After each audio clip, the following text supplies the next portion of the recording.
সবাইকে স্বাগত জানাচ্ছি ফেসবুক লাইভে।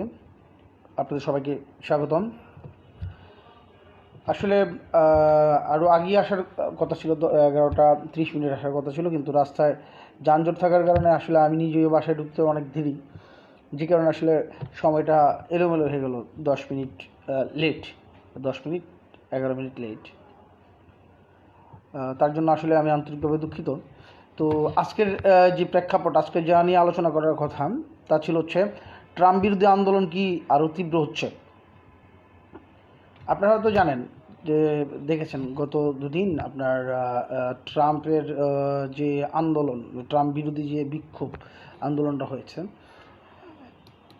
গতকালকে, এটা ছিল মোটামুটি টপ। তো প্রথমত হচ্ছে এই যে মার্কিন নির্বাচন। মেহেদি, বেশ ভালো আছি ভাই। আমি তোমাকে কল দিব, আসলে আমার আগে কল দেওয়া উচিত ছিল, সরি। মাত্র 4 মাস আগে এই যে মার্কিন নির্বাচন প্রেসিডেন্টের নির্বাচন হওয়ার পর ট্রাম্প যে গদিতে বসলেন, যে সাদা বাড়িতে বসলেন, এটা খুব বেশি সময় না, মাত্র 4 মাস। এরপর এখনই শুরু হয়েছে তার বিরুদ্ধে একটা আন্দোলন। মূল বিষয় হচ্ছে এখন যে আন্দোলনটা শুরু, তা আরও তীব্র হচ্ছে। ওয়াশিংটনের মানে ডিসিতে মনে করেন যে বিক্ষোভকারীদের মধ্যে যে আগুন দিন দিন বাড়ছে, রাস্তায় নিয়মিত লোক নামছে, স্লোগান দিচ্ছে ট্রাম্পের বিরুদ্ধে, প্লে কার্ড হাতে নিয়ে হাজার হাজার মাইল দৌড়াচ্ছে, রাস্তার পর রাস্তা হেঁটে বেড়াচ্ছে। আসলে এটার মূল কারণটা কি, মানে কোন বিষয় নিয়ে তারা আসলে রাস্তা নামলো? এই যে মার্কিন জনতা ট্রাম্পের বিরুদ্ধে হঠাৎ করে এই মাঠে নামলো, রাস্তা নেমে পড়লো, এটা আসলে কি? এই যে চলতি মাসের শুরুর দিকে কিন্তু আন্দোলনের গলা মিলে সবাই একসঙ্গে সবাই নেমে গেছে, কিন্তু এই আন্দোলনের ধারাটা কিন্তু এবার ওই অন্য সময় যে আন্দোলনগুলো আমরা দেখতাম যুক্তরাষ্ট্রের, আসলে ওই রকম না। এবারে আন্দোলনটা একটু ভিন্ন ট্র্যাকের, এটা আমার কাছে মনে হয়েছে, এটা অন্যরকমভাবে হচ্ছে। তো ভিন্ন ট্র্যাক বলতে মানে অন্যরকম বললাম এই কারণে যে আপনার ট্রাম্পের যেই ব্যাপারগুলো, কি বলে এটাকে, ওই যে ট্রাম্পের নীতির জন্য যারা ক্ষতিগ্রস্ত হয়েছে বা হয়েছেন, তাদের সাহায্যের জন্য ফুড ড্রাইভ এবং অনুদানের যে আয়োজন করা হয়েছিল, এবং পাশাপাশি নানা র্যালি তো আসি দেশ জুড়ে প্রায় 400 জায়গায়, মানে আমেরিকার প্রায় 400 জায়গায় বিক্ষোভ হয়েছে। 400, এটা কিন্তু কম কথা না। এটা ওই যে আপনার অনেকগুলো পত্রিকায় আপনার দেখবেন এটা নিয়ে নিউজ হয়েছে। তো আসলে আমরা মানে কি বলবো যে ওই হোয়াইট হাউস বা এবং ওই যে ভাইস প্রেসিডেন্টের যে বাড়ি, ওইটার সামনে কিন্তু শুধু হোয়াইট হাউস যে তা না, মানে সাদা বাড়ির সামনে যে ট্রাম্পের বাড়ির সামনে যে শুধু করছে তা না, মানে ওই যে ভাইস প্রেসিডেন্ট জেডি ভ্যান্সের বাড়ির সামনেও কিন্তু বিক্ষোভকারীরা জমা হয়েছিল। তো ট্রাম্প প্রশাসনের ভেটেরান্স অ্যাফেয়ার্স দপ্তরের যে সাইটাহাই হওয়ার যে কারণটা, ওইটাও কিন্তু একটা রাজনৈতিক কারণ। ওইখানে ওই রাজনৈতিক কারণে কিন্তু মূলত এই বিক্ষোভটার শুরু। এবং ট্রাম্পের ট্যারিফ নীতিমালাকে যে ভর্ৎসনা করছে অনেকেই, এবং ওইখানে তারা অভিযোগ করছে যে এই নীতির জন্য তার অনেক টাকার ক্ষতি হয়েছে, এবং অপশনের বদলে যে চাকরি খোঁজার জন্য ও নাকি এটা মানে একটা দায়ী।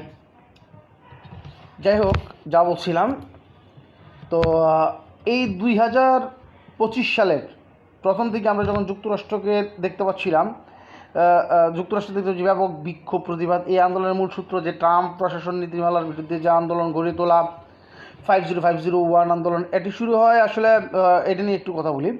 এটি শুরু হয় ফেব্রুয়ারিতে 50 রাজ্য একযুগে প্রতিবাদের মাধ্যমে, মানে 50টা রাজ্য একযুগে প্রতিবাদ করছে। এই প্রতিবাদের মাধ্যমে দাবিগুলোর মধ্যে ছিল যে ট্রাম্প এবং ইলন মাস্কের পদত্যাগ, সংবিধান রক্ষা, সংখ্যালঘু যে অধিকার নিশ্চিত করা, এইসব বিষয় আর কি। তারপর এই যে 19 তারিখ, মানে গত আজকে তো হচ্ছে 21, 19 তারিখ, দুদিন আগে আপনার 19 এপ্রিল 600 থেকে 700 কর্মসূচি পৃথক, মানে আলাদা আলাদা 600 থেকে 700 কর্মসূচি। ওইখানে বিক্ষোভ হইলো, র্যালি হইলো, ওয়েব সেমিনার এবং বিভিন্ন ইউনিভার্সিটি ক্যাম্পাসগুলোতেও কর্মবিরতি পালন করেছিল। তারপর আপনার ওই যে আজকে কি গেছে 22 তারিখ, এখন কত, আজকে তো 22, তাই না? না সরি 21 তারিখ। 22 তারিখ হবে হচ্ছে পরিবেশবিদ যারা আছেন তাদের নিয়ে একটা আছে, জলবায়ু নীতির বিরুদ্ধে একটা বিশাল প্রতিবাদ করবে নিউ ইয়র্কে। পরিবেশবাদীদের উদ্যোগে 22 তারিখ নিউ ইয়র্কের একটা হওয়ার কথা, আপনার প্রতিবাদ সমাবেশ হবে। তো এই যে আন্দোলনের যে মূল ইস্যুটা, ট্রাম্প বিরোধী আন্দোলনটা কীভাবে বাড়ছে ওইটা বলতে চাচ্ছিলাম আর কি। যে পরিবেশ এবং জলবায়ু, শিক্ষা গবেষণা, মানে শিক্ষা গবেষণার স্বাধীনতা, তারপর হচ্ছে আপনার ওই পরিবেশ, জলবায়ু, শিক্ষা গবেষণা স্বাধীনতা, তারপরে ইমিগ্রেশন নীতি, ওই যে অভিবাসনের যে ব্যাপারটা, অভিবাসন নীতি। কারণ ট্রাম্প তো ঘোষণাই দিয়েছিল অভিবাসন নীতি নিয়ে। তারপরে হচ্ছে গণতান্ত্রিক প্রতিষ্ঠান ও মানবাধিকার, এগুলো মানে অনেকগুলো জিনিস একসঙ্গে হয়ে গেছে আর কি। তো এই কারণে আসলে মূল বিষয়টা হচ্ছে ওই জায়গায় যে ট্রাম্প আসলে কী করতেন।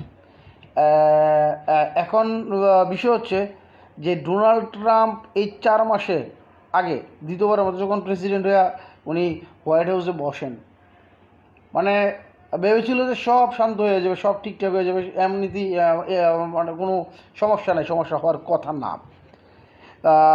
তো আজকে এই ট্রাম্প প্রশাসনের একের পর এক যে বিতর্কিত সিদ্ধান্ত, এই সিদ্ধান্তের এবং আগ্রাসী যে নীতি, এর বিরুদ্ধে আজকে গোটা আমেরিকা যেন জেগে উঠছে এবং একটা নতুন এক প্রতিবাদ জানাচ্ছে তারা।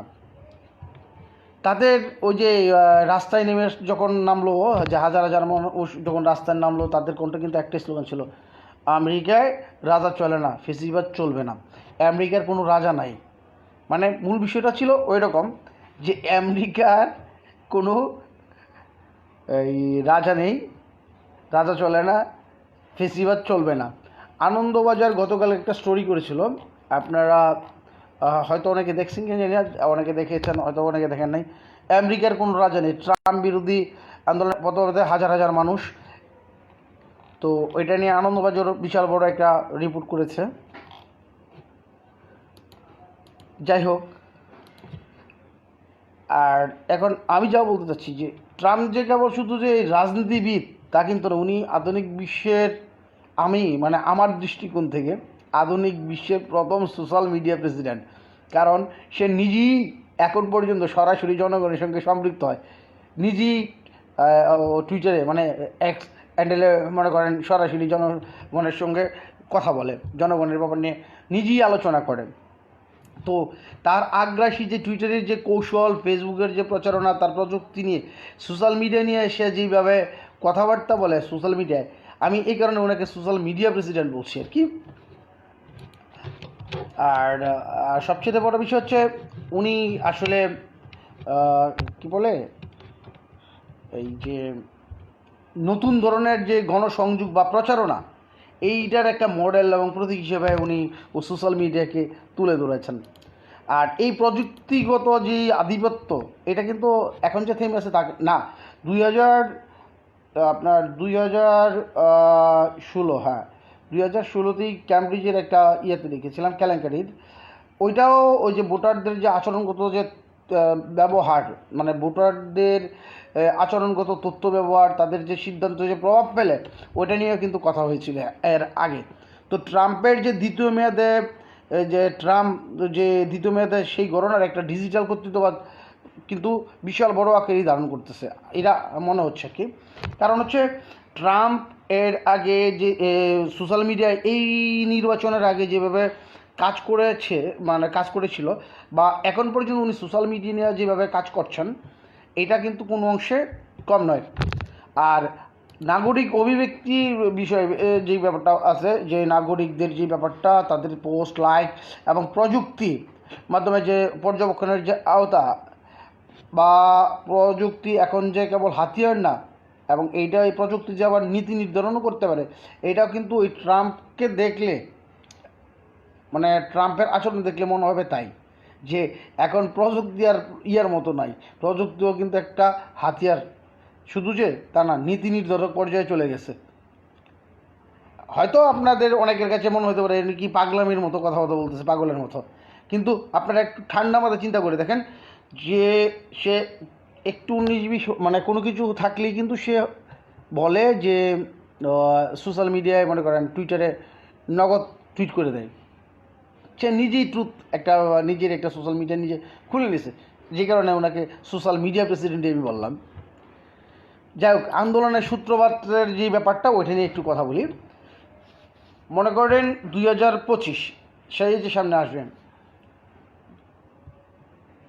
এই যে কিছুদিন আগে আপনার একটা আন্দোলনের সূত্রপাতের কথা যেটা বলা হয়েছে, ওইখানে বলা হয়েছে যখন জনগণ বলে হ্যান্ডস অফ, কী কারণে বলছে যে এই নামে একটা আন্দোলন শুরু হয়েছে, এই যে এটা তো 25 সাল অলরেডি শুরু হয়েছে, এবং ট্রাম্প প্রশাসনের বিভিন্ন নীতির বিরুদ্ধে এই মাত্র কয়েক সপ্তাহের মধ্যে তা বিভিন্ন 50টা অঙ্গরাজ্যে অলরেডি ছড়ায় পড়ছে, এবং 50টা অঙ্গরাজ্যে ঠিক 1200-রও বেশি স্থানে, 1200-রও বেশি বিভিন্ন জায়গায় এটা ছড়িয়ে পড়ছে, যে কারণে সংগঠনের নাম 50501।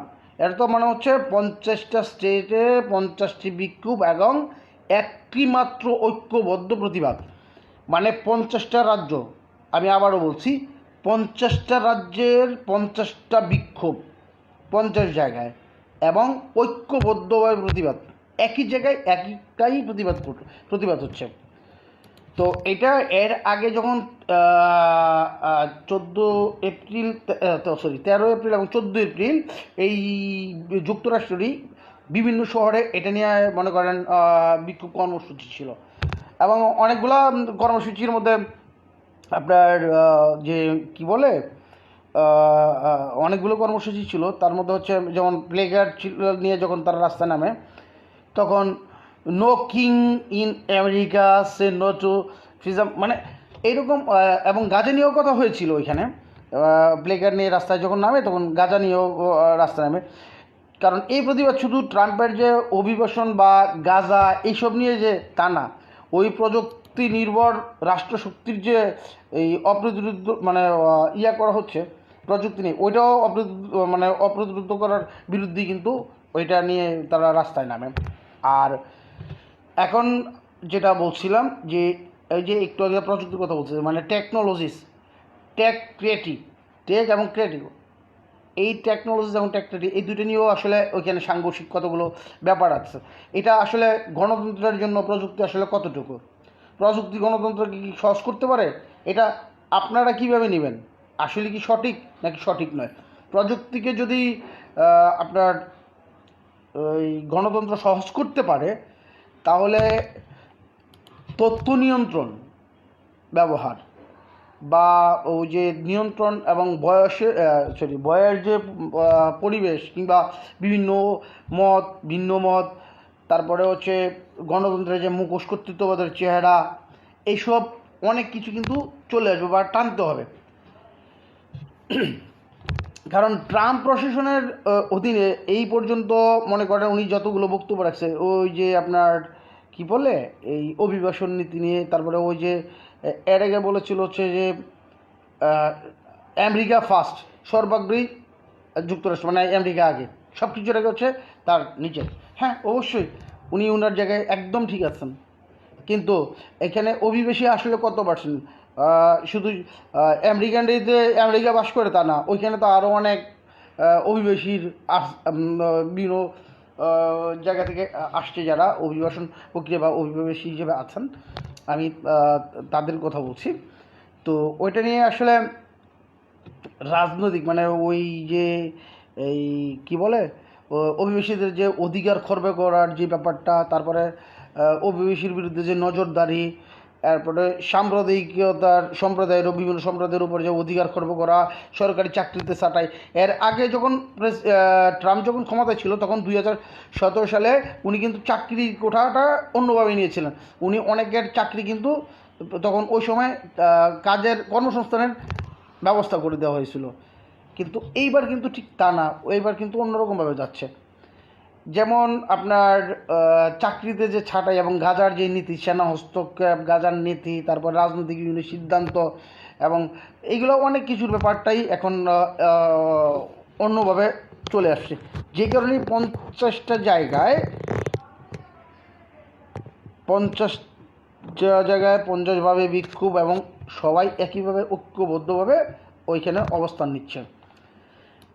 যাই হোক, এখন বিষয়টা হচ্ছে যে এই যে ট্রাম্পের জন্য যে প্রতিবাদের যে টার্গেট, শুধু যে ট্রাম্প ছিল তাও কিন্তু না, ওই আন্দোলনের টার্গেটে শুধু ট্রাম্প না, ইলন মাস্কও কিন্তু ছিল।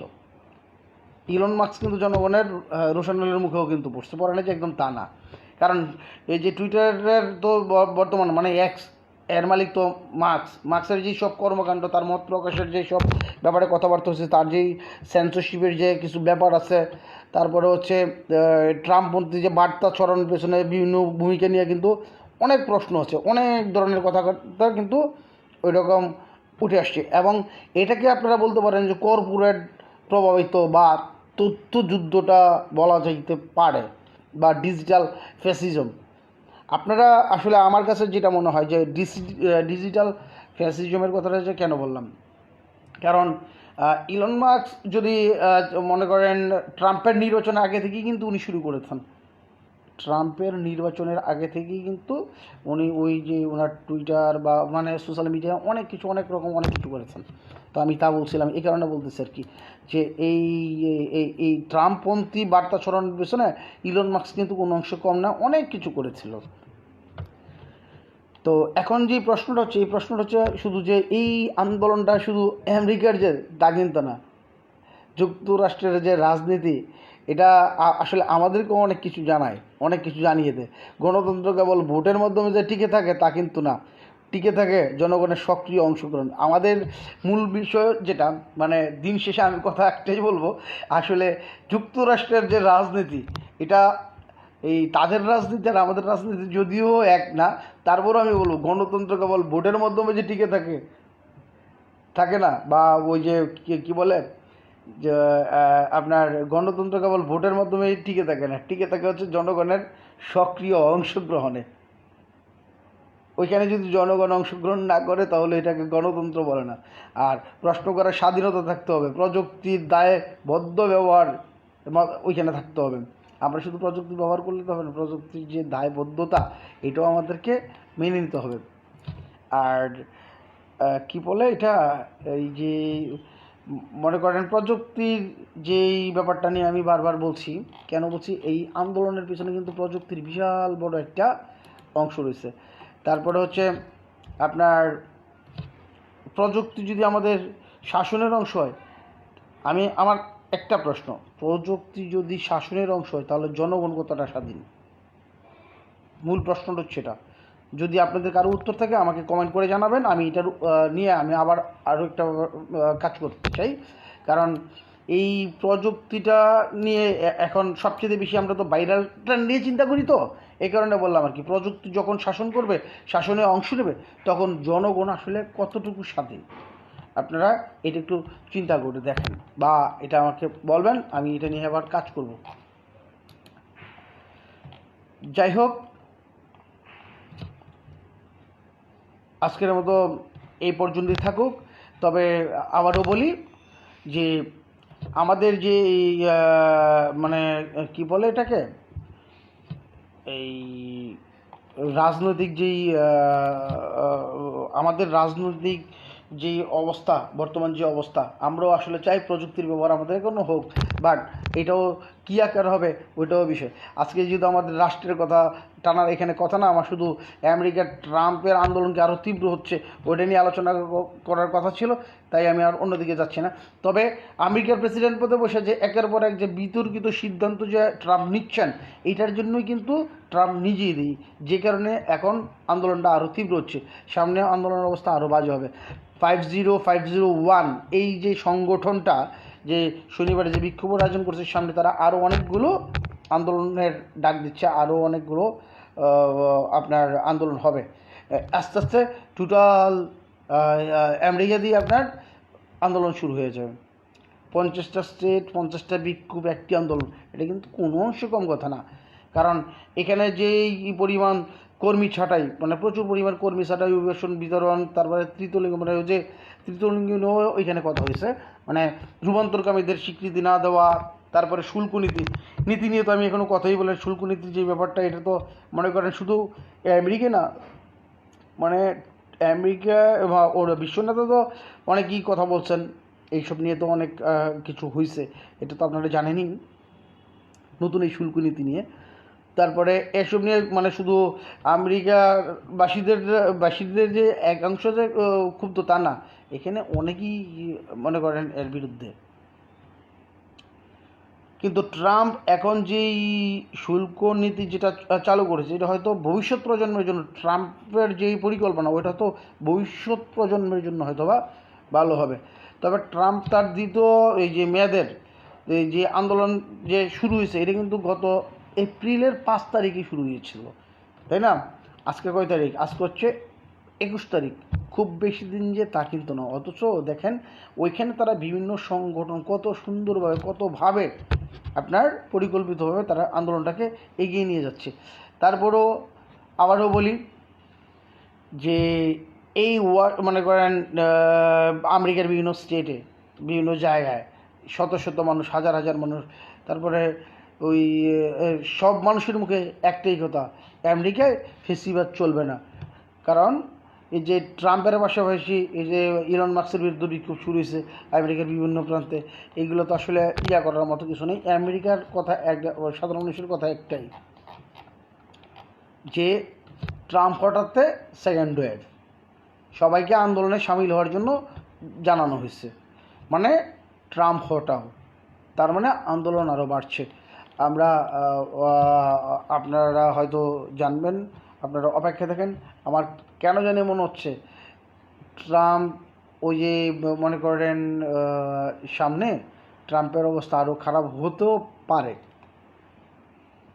কারণ এই যে এখন যে আন্দোলনটা শুরু হয়েছে, আন্দোলনটা থামানো অনেক কঠিন হয়ে যাবে বলে মনে হচ্ছে। কারণ উনি অনেক দিকে একসঙ্গে হাত দিয়ে ফেলছে, তো যে কারণে এটা মানে